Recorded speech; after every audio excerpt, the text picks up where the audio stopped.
So within concentration, there are three levels of concentration. There is momentary concentration, simply means where is your attention in this moment, in this breath. And with metta, it's with our subject, ourself, our benefactor, others. And then the meditative object, which is innate goodness. We're contacting the innate goodness of the subject of our meditation. And we help support our awareness through the support phrases. The next level is called access concentration.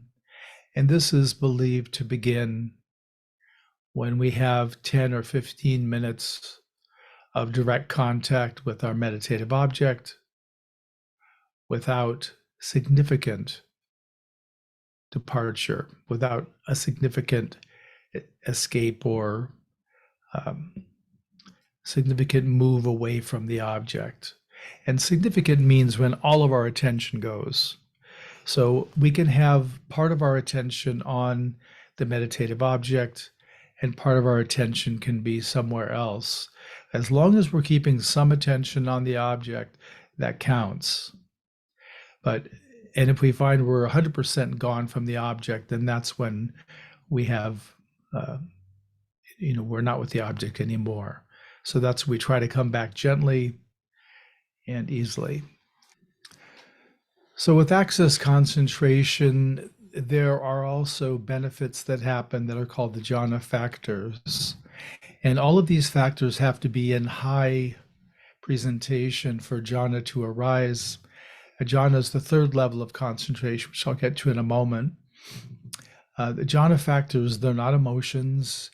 They're byproducts of our concentration, of our staying with the meditative object. There are 5 jhana factors. Vitakka is the applied awareness or attention. And that's the consistency. We consistently come back to the object. Every time we're elsewhere, we return. And that's the majority of people's practice. It's understood that every time we return, there is a purification of mind and purification of heart that happens. Once our awareness is beginning to stay with innate goodness, when we have a continuity, that's the second jhana factor of vichara. Whenever we recognize vicharas here, whenever we are staying with innate goodness, it feels like a good contact, feels clean, feels steady. Relax your effort. Try to bring in some ease. If we do, that can help the vichara deepen. The third jhana factor is piti, often translated as joy. In piti, there's a range from joy to rapture. Rapture is an interesting word in English. It, in this case, in the Buddhist practices, the concentration practices, the rapture is often manifests as a kind of involuntary bodily movement. There can be a kind of jerking motion people have. They can have their head or their hand or arm in some strange position. And some people can have kind of a shaking. They can just be like there's too much energy in their body. The strategy when that happens is to go lay on your bed and invite the shaking, invite the movement. In my view, the rapture helps to purify the energy channels in the body. Ordinarily, if someone has rapture in their practice or on a retreat or two, it will get lighter, lesser over time, and eventually they won't have the rapture, is my observation. Piti is understood to be from the neck down because that's where rapture takes place. Rapture is not a mental phenomenon.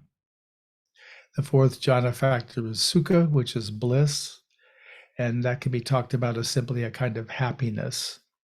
Sukha is understood in this tradition to be a head-only experience, and this is an experience where everything's okay. I feel fine. There's no issue. There's no problem. There's just a really profound okayness that happens with sukha. And then finally, the fifth jhana factor is ekagata, one-pointedness. This happens when our concentration gets so deep that we move from vichara, sustained attention, to ekagata, which is one-pointedness. So our awareness stays so locked on to the object of innate goodness, we feel we couldn't dislodge it even if we tried to. If we brought effort to it, we wouldn't be able to. So it's very much a dialing in to our meditative object. And then finally, the third level of concentration is absorption or jhana. And this is where the sense of self drops. So there's no sense of me, there's no me doing anything. There's no thought, so I'm not thinking about anything. There's just an open spaciousness where thoughts usually show up. There's the jhana factors of vitaka, applied awareness, vichara, sustained, piti, joy, sukha, bliss, and then ekagata, one-pointedness.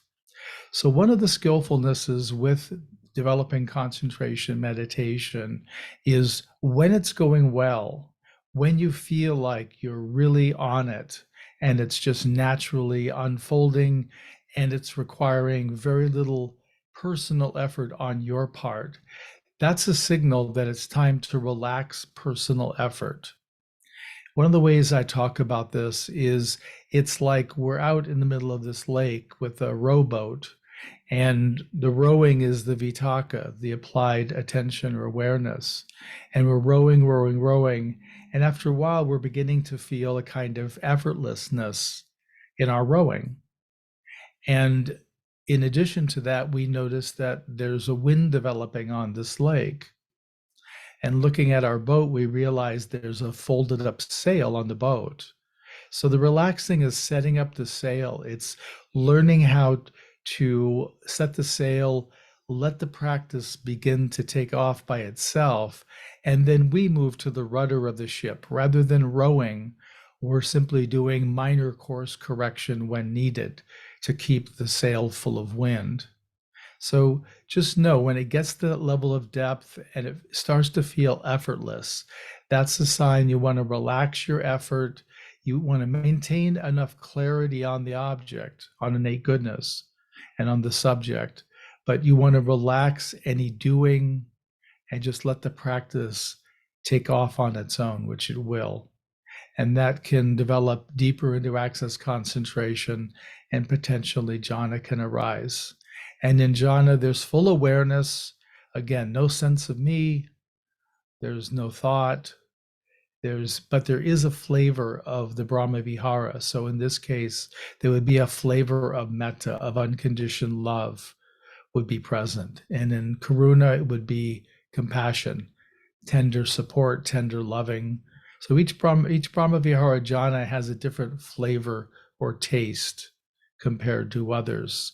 And that's part of what we learn about them. And in the jhana, there's like a kind of a radio frequency. There's a kind of an intensity that purifies our consciousness by harmonizing. We begin to harmonize with the jhana. So it let's say it upgrades our consciousness to vibrate at a higher level, closer to the vibration of the absolute. So this is where the purification of mind shows up in the concentration practices and the benefits of that. And there is purification of mind in all three levels of concentration. I want to be clear about that.